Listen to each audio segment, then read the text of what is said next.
Shalom, all praises to the Most High. Anoka said, praise be to the earthly mother, the Pachamama, and all of her earthly angels, the Erkadeshwe. Praise be to the Holy Spirit, the Kahe, in the name of his only begotten Son, Motsah the Lamb, unification to the nation. Okay, so I have a quick video for you guys. First and foremost, I want to give a shout out to my brother Kyle Hastings, because he put me on to what I'm about to share with you guys. And it's pretty intense. He put me onto this book, and I was able to find a PDF. So, hey, give a shout out to him, because without him, you wouldn't have this book. Let me see. What was I gonna go to? Right. Okay, so we read this before, right? Now I want to read this again. And it came to pass in those days that a man named Shayiree came into the land, and he was of the 5th generation since Enoch, and he was a goodly young man who walked with Motsah the Lamb, and he was a descendant of Methuselah, and he was a son of Shem. And he and all of his fathers dwelt in the land of Toa, near the borders of Halia, because of the waywardness of Methuselah, and they dwelt at the headwaters of Haley's river, which is the same place, where the brother of Jared stayed for the night, when Shema found her daughter, according to the writing of the brother of Jared. Right? So, in the land of Toa, this is across the ocean. This is in the Middle East, so the rest of the Shemites are in the Middle East. And this young man, Shayiree, fell at the feet of Enoch out of his great love for him, and he called him father, and Enoch had compassion on him, and he taught Shayiree all of the ways of being a scribe of stone tablets. And the heart of Shayiree was tender and pure, and he was called Shayiree because he was a remnant of the family of Enoch that returned to him. And Shayiree means remnant. Moving down, let me see. And the people of Shayiree were called the people of Ummah. And in the times that followed the flood, a people called the Chaldeans set upon them, and took possession of their land, and made the people of Ummah their slaves. And the Chaldeans called Shayiree Arphaxad, according to the manner of their own language. Right, and we went over that, going to the Shem genealogy. I'm just making a quick recap, just for the sake of this video. Arphaxad, he birthed Eber, or the Hebrews, and Eber birthed Abraham. Right, so that's pretty much what happened.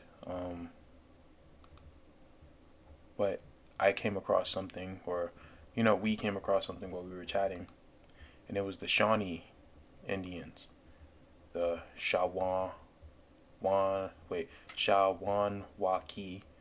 the Sawanoki, the the Shawanoki, Lenakiwiki. Excuse me, bro, but they're an Algonquin speaking people, indigenous to North America, and they're in the Ohio Valley, near the Great Lakes region. Right? Let's go to the Shayiree myth, the Shawnee myth. The Shawnee creation myth is similar to the Shawnee creation myth is similar to other Algonquin creation myths in maintaining that the people who are now the Shawnees originated from a different world, an island balanced on the back of a giant turtle, and traveled to this one. According to the Shawnee myth, when the first people were on the island, they could see nothing but water, which they did not know how to cross. They prayed for aid and were miraculously transported across the water. The Shawnees are the only Algonquin tribe whose creation story includes the passage of their ancestors over the sea. What did Shayiree do? He crossed the sea. And for many years they held an annual sacrifice in thanks of the safe arrival of their ancestors to this country. Now let's go to this book. This book is in my library. Go cop it, bro. This book is fire. This book is pure flames. Let's read this. Because the Shawnee, they start to, they're pretty upset because they're getting treated horribly. Right? Now let's read from here. Elsewhere in Ohio and in Indiana, Shawnees who try to maintain their traditional lifestyle face sporadic harassment from white intruders unwilling to respect the boundaries set at Greenville in 1795. Those border ruffians slaughtered the game upon which the Shawnees and other Native American peoples depended, raided and despoiled their camps and villages, stole their houses, and sometimes murdered the defenseless. In the 1800s, Michigan Governor Arthur St. Clair complained to his territorial legislature that too many whites seemed to believe that because their Native American neighbors who had not received the light of the gospel, they might be abused, cheated, robbed, plundered, and murdered at pleasure. Oh man. Let's just read. 7 years later, in an address to the Indiana legislature, Governor William Henry Harrison advised that the failure to punish even one of the many persons who have committed murder on their people was a major obstacle to maintaining peace with the Indians of the territory. Despite the governor's concern, Indians remained at risk. Now, this is the really important stuff. In their anger and despair, some Shawnees looked to the spirit world for deliverance. In conversations with American officials at Fort Wayne in 1803, a Shawnee representative whose name we do not know proclaimed that the Master of Life, who was himself an Indian, made the Shawnee before any other of the human race. See that? Let's continue. The Creator gave them all the knowledge he himself possessed and placed them on the great island. The Shawnee was placed on the great island, and what?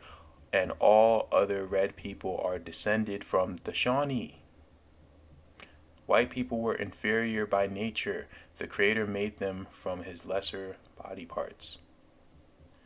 The Shawnee, for many ages, continued to be masters of the continent, using the knowledge they received from the Great Spirit in such a manner as to be pleasing to him, and to secure their own happiness. In time, however, they became corrupt, and the Master of Life told them he would take away from them the knowledge which they possessed and give it to the white people to be restored, when by a return to good principles they would deserve it. Soon thereafter, whites, newly empowered with knowledge, appeared in North America, but after these white people landed, they were not content to have the knowledge which belonged to the Shawnee, but they usurped their lands also. Because of their transgressions, the whites would soon be punished by the Master of Life, who will trample the long knives under his feet and restore to the Shawnee their knowledge and their rights. The Shawnee are the Shayiree, and they're Arphaxad, they are us. We descend from them, not necessarily the tribe today, because I don't know who everyone is, but those are definitely our relatives. Let me see if there's anything else I wanted to read. No, that's about it. But this link is in the description. Go check out this book, because this book is fuego. May peace be with you. Selah Kala.